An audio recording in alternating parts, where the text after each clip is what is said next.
நம்முடைய யாப்பிலக்கணத்தில் இழைபு என்கிற அடி வரையறை பற்றி கொஞ்சம் பார்க்கலாம். இது 2 வகையாக நம்ம பார்க்கணும். ஒன்று தொல்காப்பியர் சொன்ன அடி வரையறை, இன்னொன்று நம்ம யாப்பருங்கலக்காரிகை எழுதிய ஆசிரியர் சொன்ன ஒரு விதமான வரையறை. இப்போ யாப்பருங்கலக்காரிகளை பார்த்தீங்க அப்படின்னாக்கா சீர் அடிப்படையில் அவங்க அடிகளை பிரிக்கிறாங்க. அப்போ ஒவ்வொரு பாடலிலும் ஒவ்வொரு அடியும் 4 சீர்களை கண்டிப்பாக பெற்றிருக்கணும். ஒரு அடி அப்படின்னா அதில் 4 சீர் இருக்கணும். சீர் என்பது உங்களுக்கு நல்லா தெரியும், வார்த்தைன்னு அர்த்தம். ஒவ்வொரு வார்த்தையும் ஒரு சீர்னு பேர். அப்போ ஒவ்வொரு அடியிலையும் 4 சீர் பெற்றிருக்கணும்.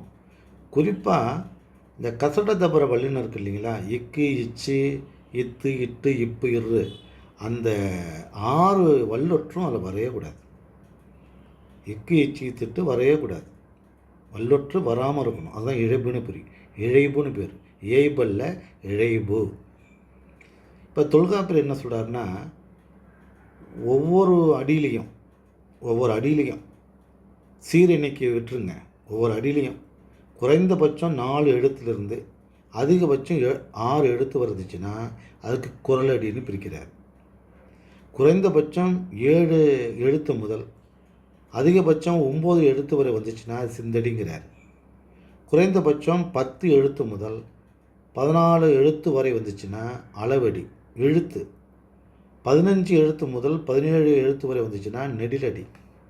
18 எழுத்து முதல் 20 எழுத்து வரை வந்துச்சுன்னா கழிநெடிலடி என்று தொல்காப்பியர் எழுத்தினுடைய எண்ணிக்கை கொண்டு தான் அவர் குரலடி, சிந்தடி, அளவடி, நெடிலடி, கழிநெடிலடி என்று அவர் பிரிக்கிறார்.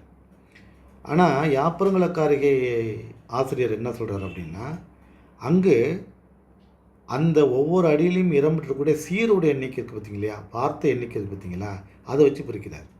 2 சீர் இருந்துச்சுன்னா குரலடி, 3 சீர் இருந்துச்சுன்னா சிந்தடி, ஒவ்வொரு அடியிலையும் 4 சீர் இருந்துச்சுன்னா அளவு அடி, ஒவ்வொரு அடியிலையும் 5 சீர் இருந்துச்சுன்னா நெடிலடி, 6க்கு மேலே இருந்தால் 6 சீர் கடிநெடிலடி, 7 சீர் இருந்தால் 7 சீர் கடிநெடிலடி, 8 சீர் இருந்துச்சுன்னா எண் சீர் கடிநெடிலடி அப்படின்னு யாப்பருங்கலக்காரிகை சொல்லுது.